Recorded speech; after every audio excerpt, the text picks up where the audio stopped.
Hi everybody, today I'm going to show you guys how to cook a Japanese curry.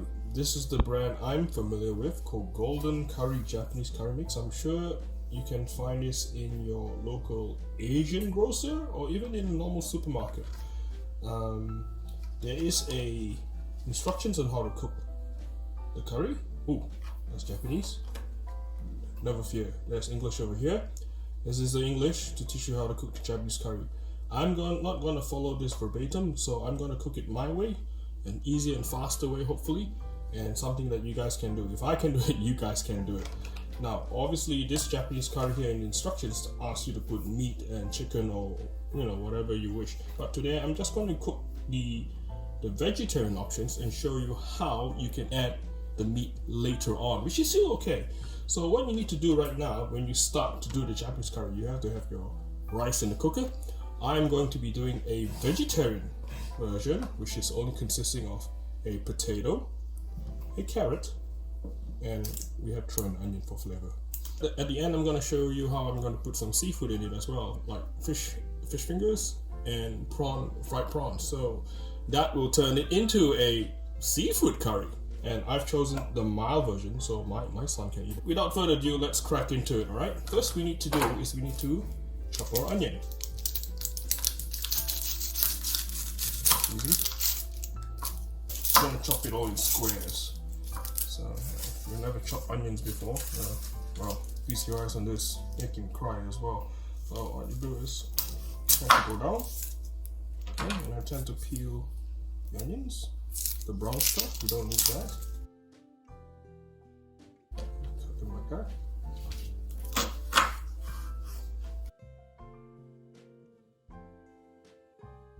Into side.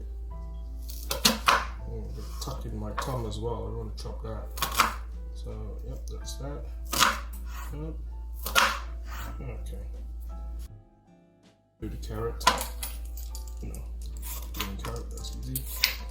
Let's try to end this this cook within 20 minutes. Or if you're really fast, if you've done the prep work, so it'll probably take you 15 minutes. And I like to just give it a normal. Ooh.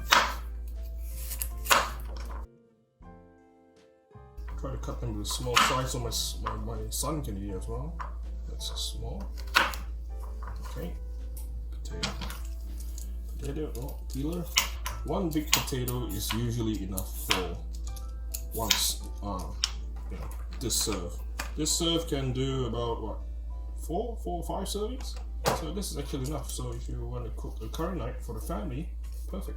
I'm not too fussed about getting rid of every single skin because sometimes some people like it to be quite nice, so we'll just do that. But once it's in the curry, you can't tell. Again, we're gonna cut it in cubes. So we'll cut that crosswise.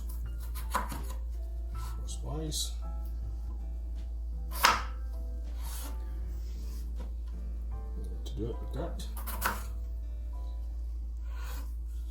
Oops. Let's put that aside.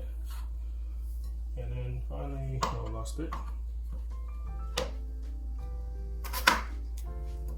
Obviously, you can cut it whatever shape you want. This is just the shape I'm used to doing. So, and it gives you nice cube size vegetables. So there we go. That's the prep work. Always face the knife away from you if you can. So that's done. And we're gonna pour about 545 mils, 2.5 cups will do. So that's 1 cup. Another full cup. I like to go a little bit more than half a cup in there. And we're just going to turn on the fire, obviously, bring it to boiling.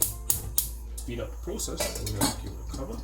We just put our generic fish fingers. Put it in, and close it up, and turn on the air fryer. It's 216 minutes, so it says the machine, so instructions.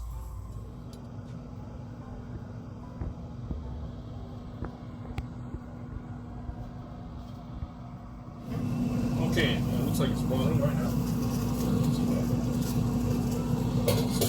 So what we'll do now is we'll put all the ingredients in, without splashing. Okay, it's gonna be fun. Oh boy.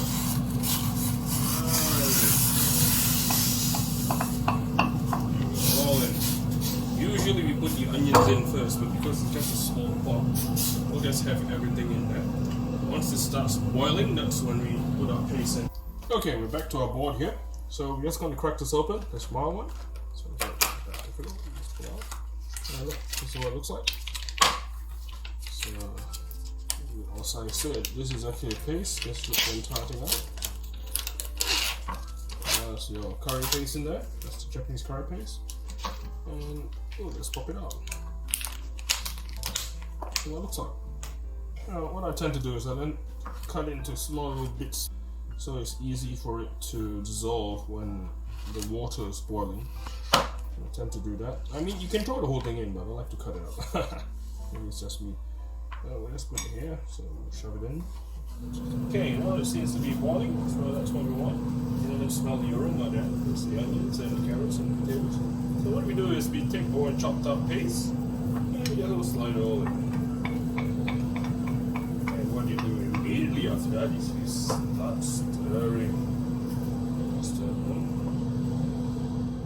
And guys, I kid you not, it's ready to be served.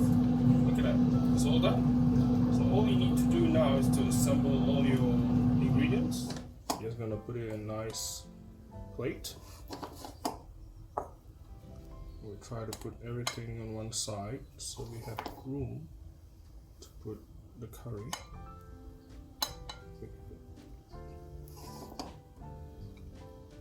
There we go.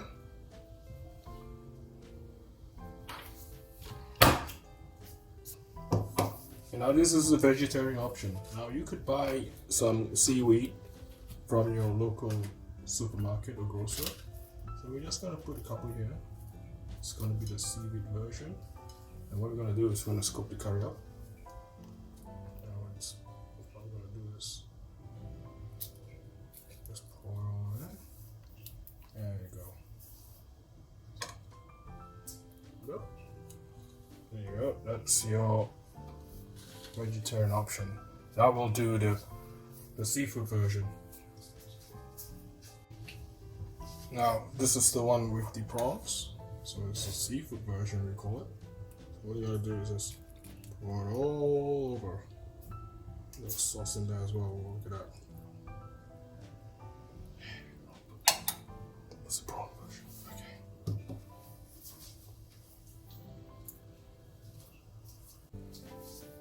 There you have it, folks. A very quick meal for it's called Japanese curry. This is the one with the seafood version. So hopefully you guys will be able to replicate this. It's a very easy meal, very quick as well. Oh, look at that. So hopefully if you like this video, give us a thumbs up and check out all our other videos for other handy skills.